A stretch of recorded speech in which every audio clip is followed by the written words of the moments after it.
I sold 6 tickets. I thought I was Tony Robbins. All the words are killing the feeling of wanting to buy. I'm always moving from hell to heaven.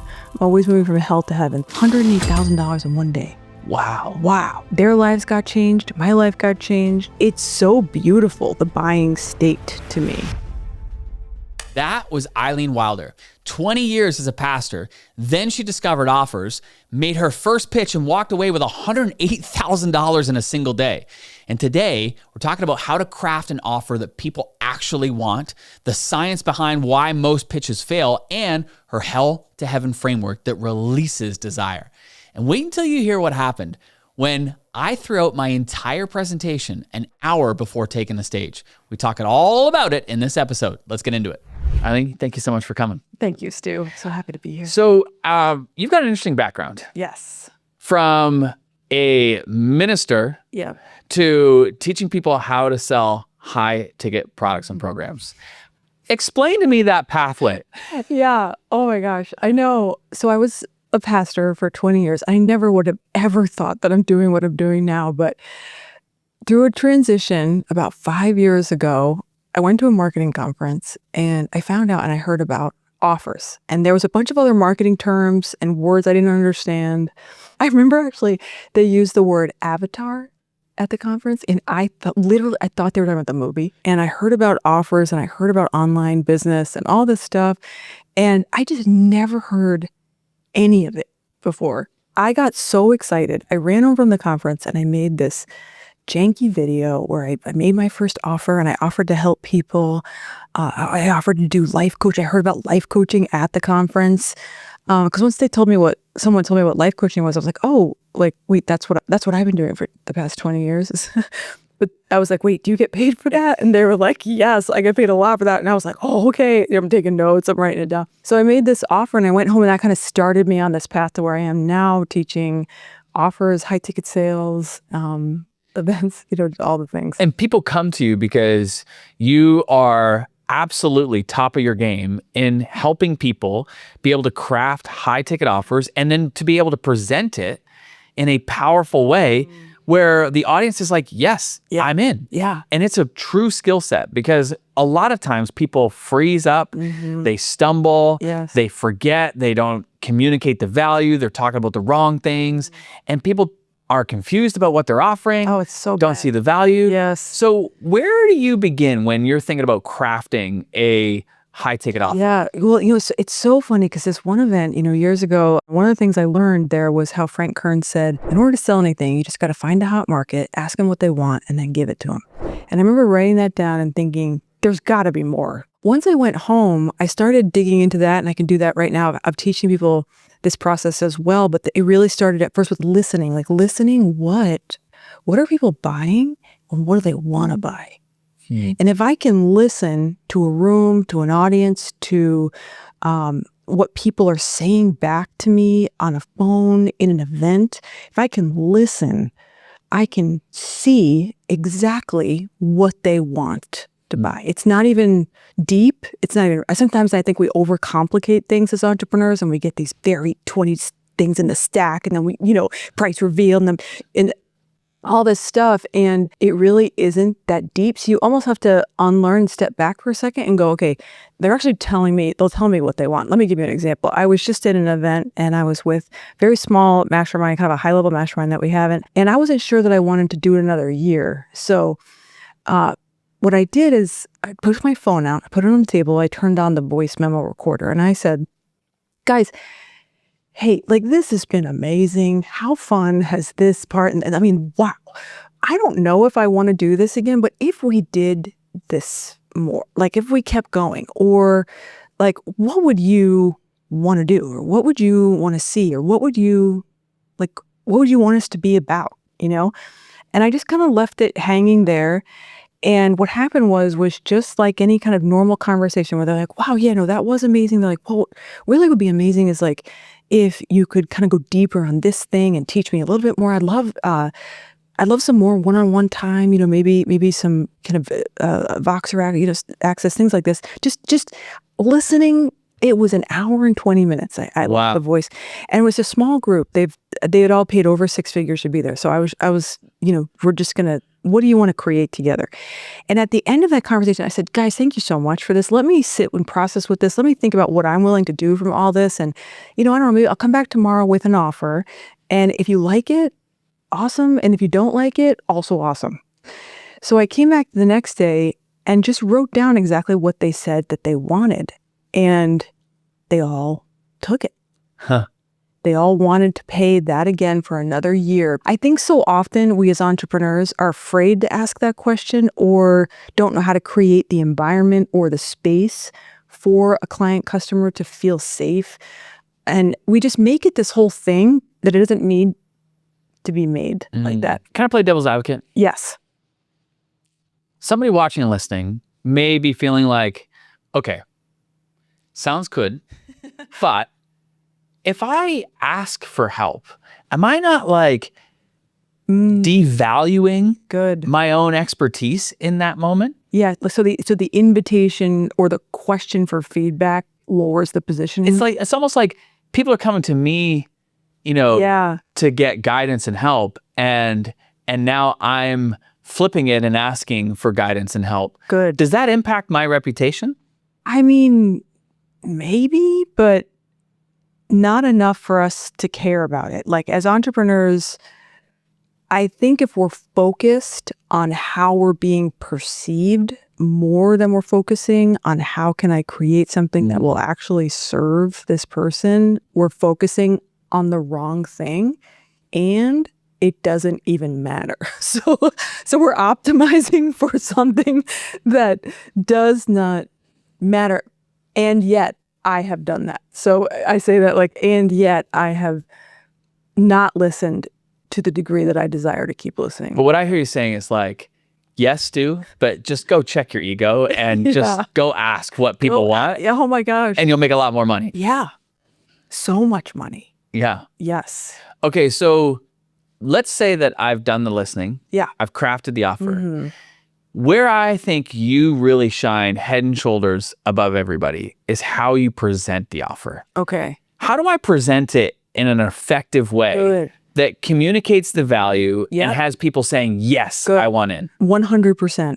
The number one thing, where people are missing it when I'm looking at their pitches or when they're doing their invitations is just, here's where they're messing up. Number one, not stating the end result within the first 3 seconds. Oh, let me give you an example. I like to say the end result in the name of the offer. I'm going to state what that workshop, that retreat, that program, what that's going to accomplish. And we get very cute. Entrepreneurs, we get so married and romantic about our names of things. It cracks me up. Unless you're using the words that the customer is saying they want, don't use any other words. People will say things like, my 5-day airy-fairy manifestation retreat. Just things not concrete. Let me give you an example of a client. One of my clients was in the health space, and that can be a little ushy-squishy, in my opinion, sometimes when people have mindset offers or energy offers. So you got to be real clear here. So what we did is we renamed her ushy-squishy name, which is just my version of it just doesn't mean anything. It's just... it's a terrible name, to 7X Your Energy. So she had a 7X Your Energy workshop and she did 6 figures the first time she's presenting that offer. So just the name change is one key takeaway. The next move that I'm doing in an offer, and this will all happen if you can imagine less than 2 minutes. So you're saying so what I've got for you today is 7X Your Energy. How it works is you're going to fly to Houston. You're going to join me and we're going to go to this luxury med spa. Inside the med spa, we're going to do biohacking in room 1. Then I'm going to take you to my brain scan specialist in room 2. Then I'm going to take you to my natural dentist in room 3. Then we're going to do scalar energy.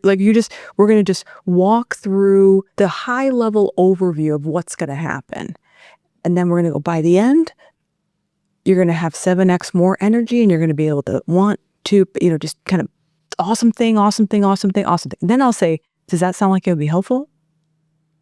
So it's so light. And you're taking people on a journey. You're helping them envision what that experience is going to look like. Yes, I agree. Some people call them mind movies, or we're just gonna, think about it in scenes, like one of the most powerful words, obviously, many of your listeners already know this, is the word imagine. We're getting a dopamine drop in the brain just at the point of decision. And that's all we need. We don't need any other details. And that's a big mistake that people make. Yeah. Is they over-explain. Too many words. And the words are killing the feeling of wanting to buy. Unpack that a little bit for me. Okay, listen up here for a sec. Eileen's about to get into her actual framework for crafting offers that sell. And if you're watching this while driving or working out and can't take notes, don't sweat it. Get it? Anyways, I've got everything that she's sharing in a free resource kit. It's all linked up in the description. So just enjoy this and then you can go grab the notes later. I read this study in the journal of Nature Neuroscience that said that every time a buying decision is made, the limbic centers of the brain, the emotional centers of the brain, are lit up. So every time there's a buying decision, they're always lit up. If they're not lit up, there's no buying decision. They did these studies even when people would hover over a buy now button. And when they're not lit up, what's happening in the brain is in the logical centers of the brain. So that's like just all the parts of the brain that don't want to buy. And we as speakers and entrepreneurs can often trigger the logical side of the brain when we go into, for example, what you're going to get. 16 weeks, calls. The stuff. The portal. Let's talk about this portal that I have worked so hard on.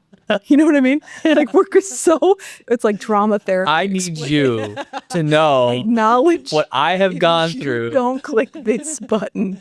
Yeah.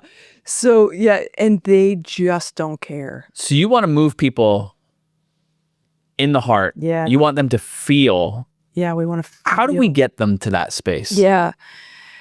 This is where I think it's the art and the science. It's the art of like the strategy of desire. So how can I release desire in the audience? So then that becomes a really great question, right? And the easy answer to that for me is we're going to just tell a lot of stories. We're going to tell a lot of stories and we're going to move the audience. So stories are one of the chief ways we can move them into the limbic center of the brain. So the more stories I can tell, and in particular, I would like to, inside my stories, have content so it really feels very valuable. Another tactic that I do in the storytelling is I'm always moving from hell to heaven. I'm always moving from hell to heaven. So this contrast and constant movement in the story from, I'll give an example in just a moment, but from hell to heaven, hell reminds them of the pain and heaven reminds them of where they want to go. So these are the things that motivate us as humans toward action. So talk to me a little bit about how somebody listening to this, it's like, okay, I got it. Stories. Yeah, stories. And then using the power of contrast. But how would you do that? Do you have an example? I do. One of the most powerful stories you could tell on social media, webinars, videos, podcasts is what I call like the system origin story. So this is a specific story of kind of like how you found your thing. When you tell this story in this specific way of hell, life before the product, life before the solution, what was life like? What did it feel like? And then I like to say, so it's hell, then it's, oh my gosh, something happened that helped you discover your system or your strategy. Like an event, an idea, sometimes it was a book or a conference. So it's like hell, oh my gosh. And then after the oh my gosh, it's the heaven. Then I found this thing and then this thing did this heaven. And this hell, oh my gosh, heaven structure, Stu, releases so much desire. And all the audience is asking when you tell your like hell, oh my gosh, heaven is, how do I get that? This is actually though how to make people come toward you and want. It releases the wanting. One of the things that I have found to be effective in a similar way is I created a tool called a messaging map. Okay. The hell in your side is I would take a moment and I would brainstorm like single words or short phrases that describe what somebody is thinking, what they're feeling, what they're doing or not doing. Because what you do so powerfully is you create a world where they can see themselves in that world. They feel seen, heard, and understood. And then when you describe the heaven, and you describe that in vivid detail with, what they would be thinking and feeling and doing and not feeling, they're like, yes, she gets me over here. It's exactly what I'm going through. Love it. And if this is the heaven, sign me up. Like, whatever I need to do to fast track that, I'm in, Yes. And I just think, like, if people were to just take a moment and just to describe, just write down single word, short phrases on a piece of paper that describes that world. And I don't know about you and if you've experienced this, but we were just talking about people over explaining things. Yeah. And not being able to do it in a short, concise way. Wow. And so then their brain is like working, Oh, yeah. trying to understand, and they don't get here. And so what I hear you saying is, like, the faster you can get people to feel it here, Wow. the faster that they will want to experience the transformation or get to that, buy your stuff. 100%. But if we spend a whole bunch of time talking, the brain's got to work, and we can't get to the heart. I love that. Yeah. Yeah, that's fire. I don't know who said it, but the heart moves the pocketbook. Yeah, it's like nothing will move us. Nothing.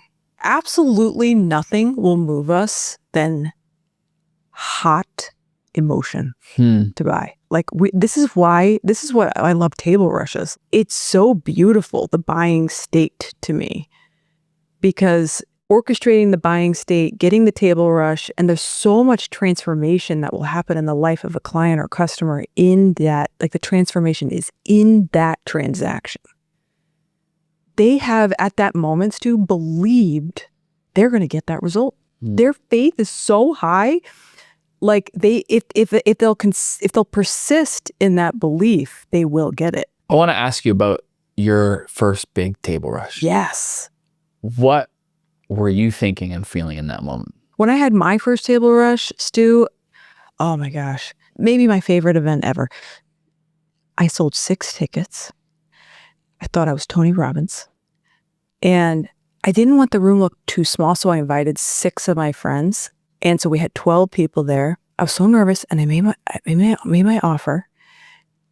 And prior to that, when I did the pitch, I had envisioned 5 people raising their hands. So I had envisioned 5 of the 6 buyers, which is a really high conversion rate. 5 of them bought it. Right there and then. 5 of them raised their hand. Cute little precious people, filled out their order form, handed it to me. $108,000 in one day. Wow. Their lives got changed. My life got changed.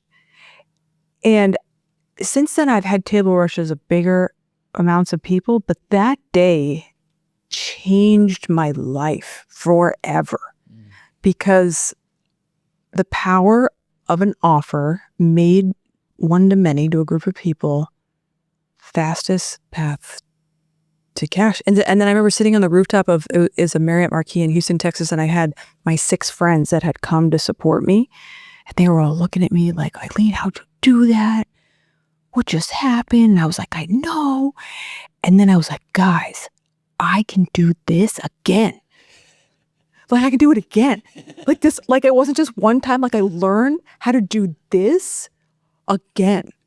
And I remember just so much peace came over me. We were so in debt that just this feeling of like, wow, this is, but yeah, now you'll have to tell us your stories. Do you remember? My most impactful one for me, we were hosting a live event. We had probably about 1,000 people at that event. So cool. One of my first big events.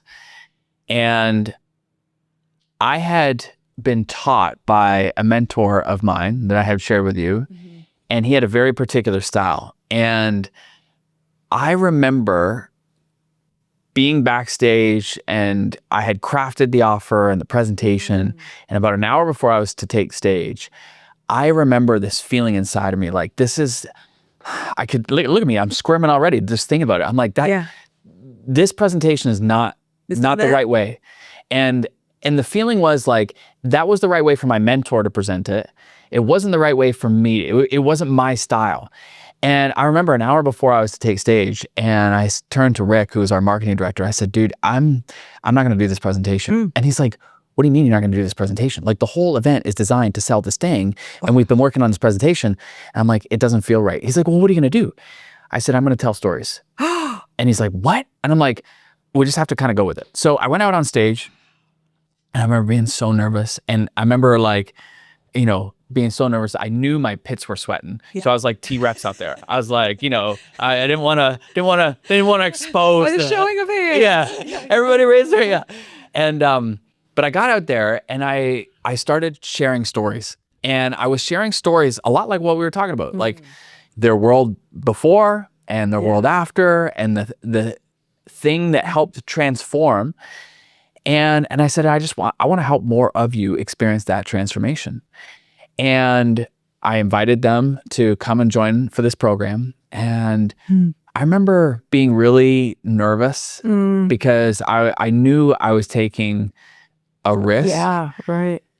And the lights were really bright, and I couldn't really see. And I looked, and I blocked the light, and then there was nobody in the seats. And I remember thinking to myself, oh my gosh, like I lost everybody in this whole presentation. Wow. I remember my heart sinking. And then our event organizers, Blue and Barry, Blue, I think, picked up on, like, he could probably see it in my face that something wasn't right. So then all of a sudden, he shines the light at the back of the room. And the reason people weren't in the seats is they were all in the back of the room. And I just shocked, like my jaw just dropped. I could not believe how many people were at the back of the room. When all was said and done, we had sold over $2 million worth of that program. And at the time, that was about 10 times more than my mentor would average. And I remember, like, afterwards just being so humbled and grateful and just yeah, just pure gratitude. And you know, you said something there which I think is really powerful, and I just want to take a moment on it, because I know that a lot of people hearing us talk about selling in their mind are going to think that I would love to make the sales, but I don't want to be that guy. I don't want to be that girl. Right. I don't want to be salesy. But you said something that was really powerful, and that's the feeling that I had in that moment, which was in that moment of them buying, their lives are being transformed. Yeah. Like it's in their best interest. If you have something that can help people, it is like that moment is so powerful. And I'm wondering if you can kind of unpack that a little bit, because I've heard you say it multiple times in this conversation. Yeah. And it's a mindset that allows us to be able to present in a powerful way. Gosh, I got chills. Yeah, it's just, I think it goes back to my life was changed through purchasing a premium program. And so I do have that kind of in my DNA. However, where your treasure is, there your heart will be also, the scripture says. It's a spiritual principle that when we invest money and when we give money, does it just wherever money goes, there our heart goes. And this is the reason, though, why we're not all experiencing, in my opinion, quantum leaps and changes, is because there hasn't been asked of us a high enough investment, a high enough invitation. Someone hasn't taken the time and loved us enough to share the good news of their program that is maybe a higher or an investment. No matter what that means to anyone listening, if it's $2,000, I remember, you know, or higher, like $200,000, it doesn't matter. When we put money down, something happens. And if you can find a mentor or a program, or I would really encourage you to experiment with it, because once you, like, I remember I bought my first $2,000 program, and I showed up to every call, and because there was a lot of money for me at that time, in every class. And then later I paid a mentor a bunch of money, $25,000. And then I definitely showed up to every class and every call. And those transactions, Stu, revolutionized my being. I became what I believe is a different person. And that's what happens when you invite someone to buy your stuff. It's really powerful. It is. And it's not just a transaction. Mm-hmm. And I think that that's the thing that has always helped me in those Yes. selling environments, is to realize these are real people Yeah. who have got real problems and challenges. Yep. And you have a way to help them improve their life. Good. And I think there's belief on both sides. Yeah. Yeah. You know, you talked about like in that moment, they're in their highest form of belief. Yeah, Like, they're buying this it's thing. done in their mind. Yeah. And like now this transformation is beginning to happen. And at the same time, I think we, the people who are making an offer, need to have an equal level of belief, and sometimes even more belief for them, Yes. that what we are offering can and will transform their life. Like we have to believe that and know that deep in our heart, because I don't know, maybe I'd love your opinion on this, but like there's like a subconscious wave and is picking up signals. Right. And if the person making the offer isn't coming from a place of true belief in the transformation that's possible, people subconsciously pick up on it. It's like little signals. You're 100% right. Sales is the transference of energy. This is the sales, and I believe it's belief. Some would say, I love this word too, certainty. So I totally agree. I think we as leaders need to believe in that person sometimes more than they're ready to believe in themselves. Yeah. And then we need to be able to say, don't worry about it. Just borrow my belief. I got you. Because they will gain the belief sometimes as they learn and grow inside the program. But I totally agree. We have to like believe in them more than they're willing to believe in themselves. Did you ever have somebody that believed in you more? Oh my than gosh. yourself? So many people.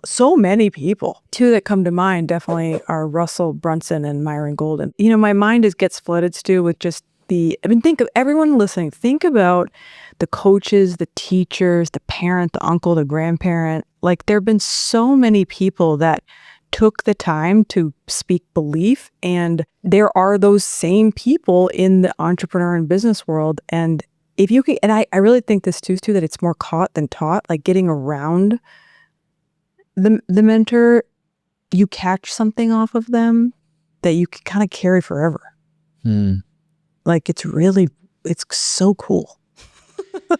I have a day that I celebrate each year. It's August 29th. Ooh. And this was a day that another mentor, Reed Tracy, who's the CEO of Hay House, he believed in me more than I believed in myself. Ooh, tell us. So I was thinking of doing an event, and I had put $10,000 down to, reserve this venue. Long story short, I didn't have time to promote. I was caught up in other projects, and the event's coming. And I haven't told anybody about it. And Amy, the whole purpose of the event was to raise money for our charity. And so Amy's like, yo, Steve, you gonna get going here? So I sent an email to my mastermind. I said, what do I do? I've got $10,000 down on this place. I don't have time to promote. This was the intention, was to host this event. And Reed, he came back, and I'll never forget. He sent an email, and I was in the passenger seat of the car, and Amy was driving, and I read the email. I was like, oh my gosh. And she's like, what? And I read her the email, and he basically said, okay, Stu, here's my proposal. I will donate $100,000 to your charity, and I will guarantee 10 of us at $5,000 a pop if you just teach us everything that you know about membership sites. Wow. And I was like, I remember reading that, and I turned to Amy, I said, well, what do I do? And she pulls the car over. She's like, what do you mean, what do? You do the workshop. You reply, yes. Yeah. Get in your head there. And so I did the workshop. And up to that point, I was not teaching anybody about memberships. Are you serious? I was a behind the scenes guy. But Reed knew what you're doing. What I was doing. And so in that moment, he believed in me more than I believed in myself. That's amazing. And I borrowed that belief because I was like, my goodness, like if Reed Tracy believes in me that much to, put his money where his mouth is, then I've got to do it. And that created the thing that led to the thing that led to the thing. You watching him put money down That's so fascinating too, because he's placing so much value on your knowledge. Yeah, and immediately after, others in the mastermind were like, I'm in for 5,000, I'm in for 5,000, I'm in for 5,000. It was like this whole chain reaction. And I look back on that moment, and that was a moment when somebody believed in me more than I believed in myself. And I think about all the things that have transpired after it. I mean, it's gone on to build a business, that does tens of millions of dollars. Amazing. And software company and all this stuff. None of that would have happened had it not been for that moment. And so I just think there's so much magic. Yeah. When people not only make an offer, but when people say yes to an offer. Absolutely. And that transformation begins. 100%. And I would really encourage everyone, my husband and I were just talking about this the other day, that don't allow doubt to get in your heart. It's so easy to get jaded, and people get whiny and complainy, and I bought this thing and it didn't do, and all this stuff. I would encourage everyone to stay as far away from that sauce as you can possibly do, because you need a heart full of faith and full of belief. So for your own business and for all the people that you're helping, and the more that you can catch that belief and keep that belief, and you took that belief and built this ginormous business. That's what I think the game's about. It's like staying away from all that doubt, and just staying full of certainty and belief. It's how we can help the world. Well, this has been an absolute treat. Thank you so much. Thank you, Stu. Where can people go to connect with you? Yes. EileenWilder.com would be a great spot if you want to check out all the things.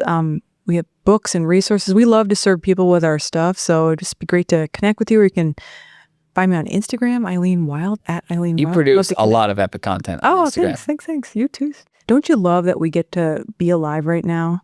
It is an amazing time. It is phenomenal. So please connect with me there. I would love to meet you and see how I can serve you. You're amazing, buddy. Thank you. Thank you, Stu.